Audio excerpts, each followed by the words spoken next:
The Hebrews' battle with the Amalekites is talked about in Exodus 17, and that happened when the Hebrews were camped at the Split Rock, also known as Rephidim. The Bible tells us that the Amalekites lived in the Negev and close to the Canaanites, so north of Rephidim, and where this battle would have taken place. We know that Moses stood on a hill during the battle. The Hebrews prevailed when Moses' arms were lifted up. The Amalekites prevailed when Moses' arms were down. It sounds like both the Hebrews and the Amalekites lost people in the battle.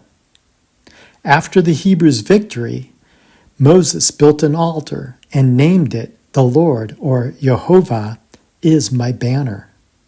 So this is the area all around the Split Rock. For 3 million Hebrews and their animals to camp close to the water source of Split Rock would have taken up about this much camping land in the valleys around the Split Rock. Most people think that the water from the Split Rock flowed in different directions, and Psalm 79, 15, and 16 would confirm that water came out from the rock and flowed down like rivers. Rivers is plural. Rivers of water. Many people have suggested that this area right here is where the battle with the Amalekites happened. To go to this ridge and look over this plain does make a great place to talk about this being the battle site.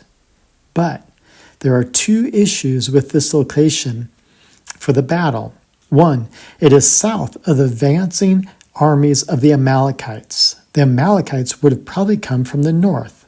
Two, it is too close to the waters of the Split Rock, and therefore too close to very important camping areas for the Hebrews.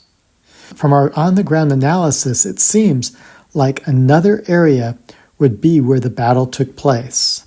It has been suggested that this plain right here is where the battle was. We like this because it is north of the Split Rock, opening up the large camp area for the Hebrews, and it is away from the water flow of the Split Rock.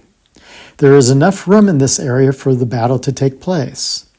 It is interesting that there are 2 cemeteries in this area.